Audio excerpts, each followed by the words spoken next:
অনেক দিন পরে আবার আসছি। বুঝতেই পারছেন আমাদের বাঙালির বড় উৎসব দুর্গাপুজো, সেই জন্য কোনো জায়গায় শিকার করতে যাইনি, অর্থাৎ মাছ ধরতে যাইনি। তো কালকে যাব, তারই প্রস্তুতি চলছে। তো দেখুন আমি কিভাবে টোপটি বানাবো। পুরো ভিডিওটি দেখাতে পারবো না, কি কি নিচ্ছি আর কি, তার প্রস্তুতি। আমি নিয়ে নিয়েছি একটি গামলা, দেখুন।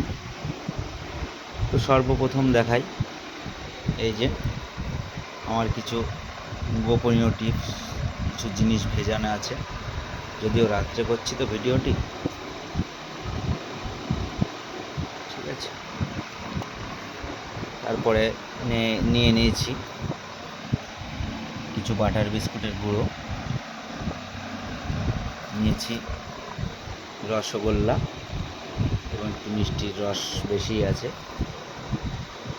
নিয়ে নিয়েছি একদম দেশি মধু, নিজের হাতে ভাঙা চাক থেকে, দেখুন। তারপরে আছে, দেখতেই পাচ্ছেন এই ফটোয়, মুরগির ফিট,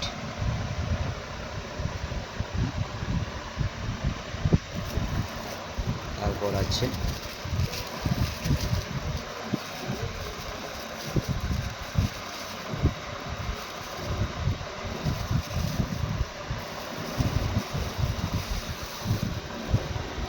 এখানে কিছুটা পরিমাণ নারকেলের ডাস্ট, যতটা লাগবে আমি দেব। আছে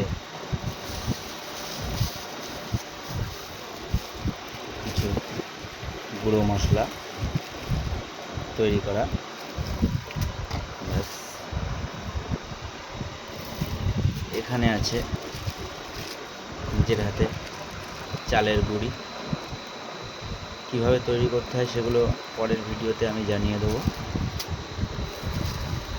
তারপরে আপনার আছে এখানে কিছু চাটনির চাট, এতটা লাগবে না, যদিও সব পরিমাণ মতো দেওয়া হবে। এখানে আছে খোল ভাজা, সর্ষে খোল ভাজা, ঠিক আছে। আমি এবার আস্তে আস্তে মাখানো শুরু করব, যদিও আমি একাই এই ভিডিওটি করছি, ওই জন্য মাখানোর সময় আপনাদের ভিডিওটি দেখাতে পারছি না। কালকে নদীতে যেয়ে আবার দেখা হবে, কি হয় না হয় খবর সব দেখাবো। তো আজকের ভিডিও এই পর্যন্তই।